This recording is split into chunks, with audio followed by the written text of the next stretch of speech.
Let's continue with MCQ number 18. The volume of a cone is 1/3 of the volume of a cylinder with the same base and height. Letter A, true. Letter B, false. Letter C, sometimes true. Letter D, 9. Number 19. A box-shaped freezer has dimensions 2 meters by 1.5 meter by 1 meter. What is its capacity in cubic meters? Letter A, 2.5 cubic meters. Letter B, 3.0 cubic meters. Letter C, 3.5 cubic meters. Letter D, 4.0 cubic meters. Number 20. Which three-dimensional object has the formula V is equals to L times W times H? Letter A, cube. Letter B, rectangular prism. Letter C, cylinder. Letter D, sphere.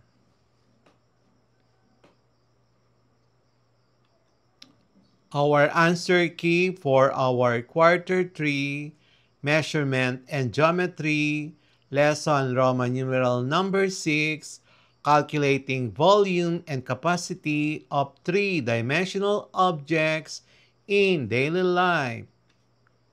Number 1, letter A, 64 cubic meters. Number 2, letter A, 9 cubic meters. Number 3, A, pi r squared times the height. Number 4, A, 0.94 cubic meter. Number 5, C, 4 over 3 pi r cube. Then number 6, letter A, 0.24 cubic meter. Then number 7, 1 over 2 pi r cube ay 1 over, and then ay 12 pi cubic meter, number 7. Number 8, letter B, 5 meters.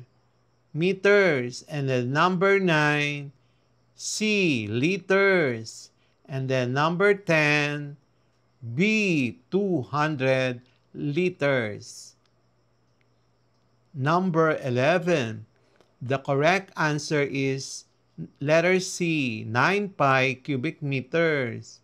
Number 12, the correct answer is B, BH, area of the base times the height. Number 13, the correct answer is letter A, 60 cubic meter. Number 14, the correct answer is D, it becomes 8 times larger.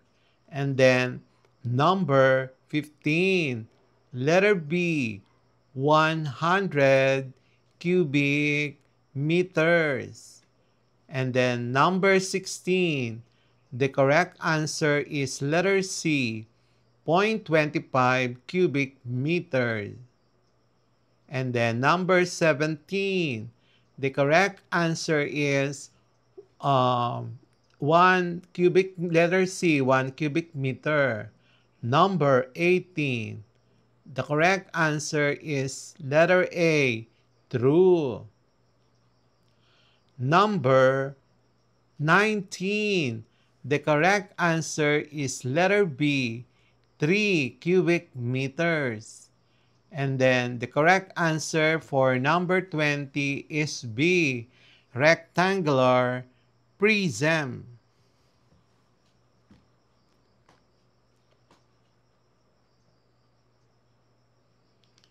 And that's it for today's lesson here on Smile Road. If you learned something new today, don't forget to hit that like button and share this video with your classmates. And make sure to subscribe and tap the notification bell so you'll be the first to know when a new lesson drops. This is Sir M, reminding you that learning doesn't stop after the bell rings. Keep asking, keep exploring, and always walk the road of knowledge with a smile. Smile Road, where curiosity meets discovery. See you in our next lesson. Bye bye.